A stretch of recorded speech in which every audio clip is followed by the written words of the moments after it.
تیرے مرض کا علاج، تیری بیماری کا علاج، تیرے غم کا علاج، تیرے دکھ کا علاج، تیرے درد کا علاج، تیرے جسمانی امراض جتنے ہیں سب کا علاج طبیب کر ڈالے گا، ڈاکٹر کر ڈالے گا، حکیم کر ڈالیں گے۔ تو یہ سوچ کے اپنی زوجہ کو لے کے جاتا رہا، حکیم علاج کرتے رہے، ڈاکٹر دیکھتے رہے، طبیب دوا دیتے رہے، لیکن جب مرض بڑھ گیا، جب عروج پر پہنچا ہے اور ڈاکٹروں نے کہہ دیا کہ اب ہم لا علاج ہیں، ہمارے بس میں نہیں ہے کہ ہم اس کا علاج کریں، طبیب نے اپنی پڑھائی لکھائی کے بوریے بستر کو بند کر دیا یہ کہہ کے کہ میرے بس میں علاج نہیں ہے۔ جب سب نے انکار کر دیا تب تو نے کہا کہ علی کے پاس چلو۔ توجہ رہے، جب سب نے انکار کر دیا تب تو نے کہا کہ علی کے پاس چلو۔ جب تو نے اپنی زوجہ کے اس کلمے کو سنا تو زوجہ نے پلٹ کے تجھ سے یہ کہا تھا نا کہ میں تو تجھ سے پہلے ہی کہہ رہی تھی کہ علی کے پاس چلو۔ ارے بھائی کیا کہہ رہا ہوں، میں نے تجھ سے پہلی فرصت میں کہا تھا نا کہ علی کے پاس چلو، تو نے علی کو چھوڑ دیا تھا، کبھی کو کا گیا تھا۔ اب انہوں نے جب لا علاج گھوشت کر دیا ہے، انہوں نے کہہ دیا کہ تیرا علاج ہو نہیں سکتا، تب تیری نیت بدلی کہ اب چلو علی کو چیک کر لیں۔ تو علی کو چیک کرنے کے لیے آیا نا، اب بتا جو میں یہ بتا رہا ہوں کیا سچ ہے؟ اس نے کہا یا علی اب تو سچ ہے، جو کچھ آپ نے بتایا ہے سچ ہے۔ امام نے فرمایا دیکھ میں نے کہا تھا تو میرے شیعہ نہیں، تیری توجہ میری شیعہ آتے ہوئے اتنا ہوتا۔ شیعہ ہونے کے سبب امام نے فرمایا کہ تو چاہ تیری بیوی کو شفا ہو گئی۔ توجہ رہے، جملہ آ گیا آپ کی سماعت کی نظر کرنے جا رہا ہوں۔ چاہ تیری بیوی کو شیعہ ہو گئی۔ اب وہ طلب کے کہتا ہے مولا جب میری بیوی کو شفا ہو گئی تو دوا کہاں ہے؟ توجہ رہے، دوا کہاں ہے؟ امام نے فرمایا یہی تو میں تجھے سمجھا رہا ہوں کہ تو میرا شیعہ نہیں ہے، تیری زوجہ شیعہ ہے، تو مجھ سے اب بھی دوا مانگتا ہے۔ توجہ رہے، تو مجھ سے اب بھی دوا مانگتا ہے، یاد رکھ ہم تجھے بتانا یہ چاہتے ہیں کہ جو دوا دیتے ہیں وہ شفا نہیں دیتے، جو شفا دیتے ہیں وہ دوا ہے۔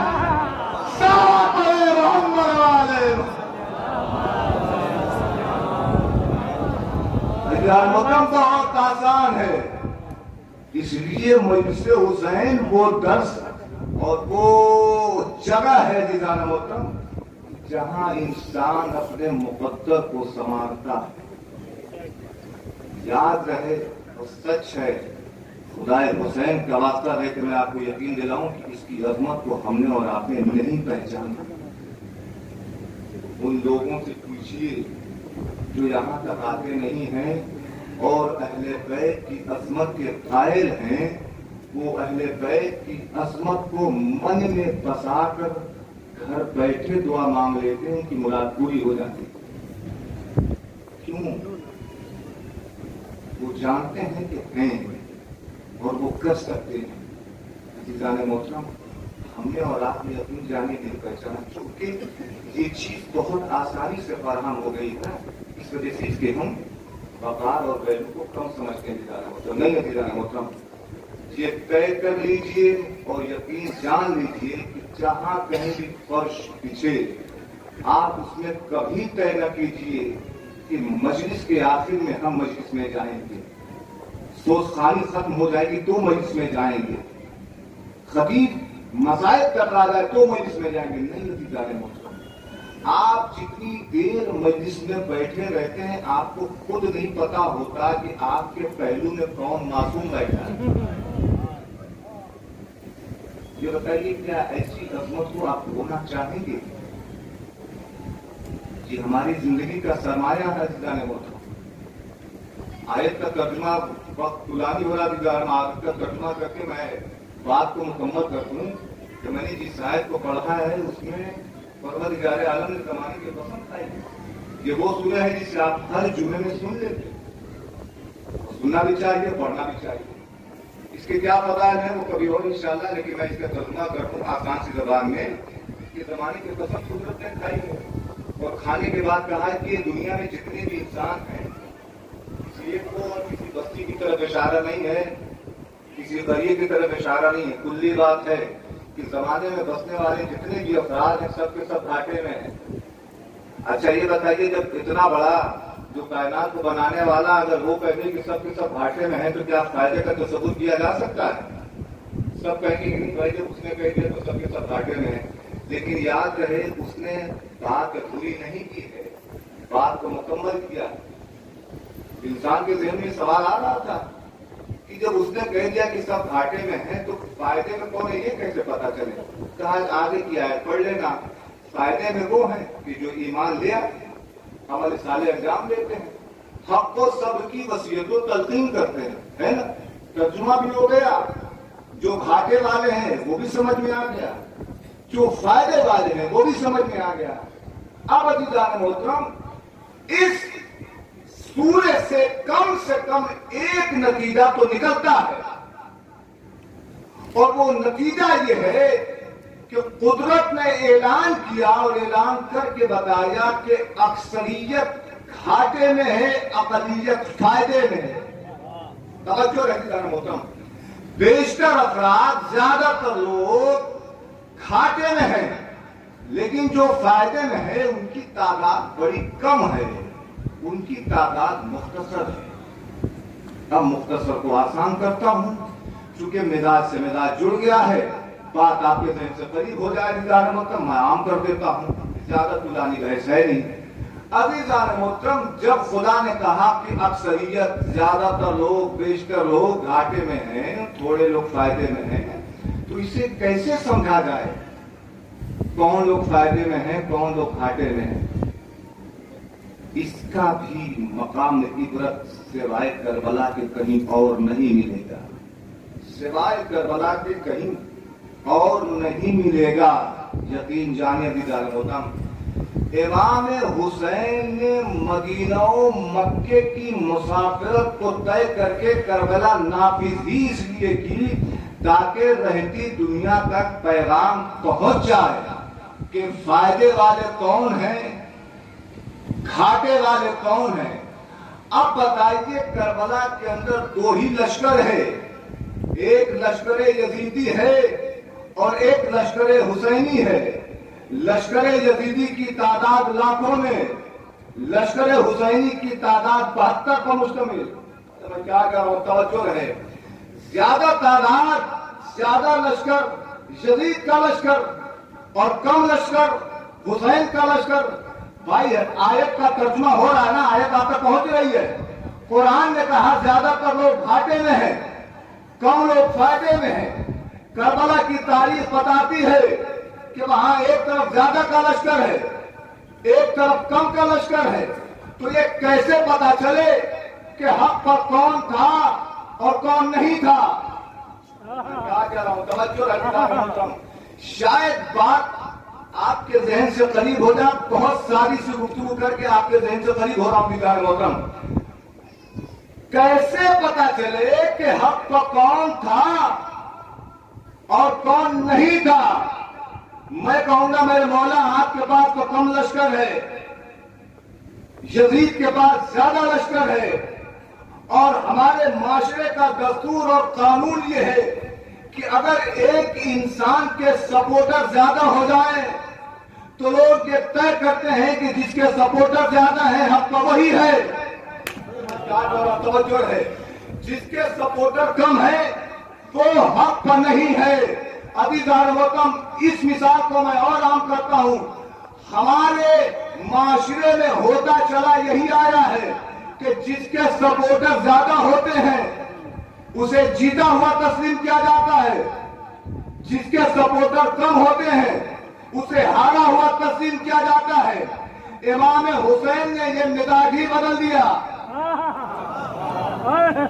توجہ ہے عزیزان محترم, امام حسین نے یہ مزاج ہی بدل دیا اور رہتی دنیا تک یہ فیصلہ کر دیا کہ کبھی بھی شکست اور جیت کا فیصلہ تعداد پہ نہ کرنا. توجہ ہے, تعداد پہ نہ کرنا. ہمارے کا کیا پتا چلے کہ حق پر کون ہے اور حق پر کون نہیں ہے؟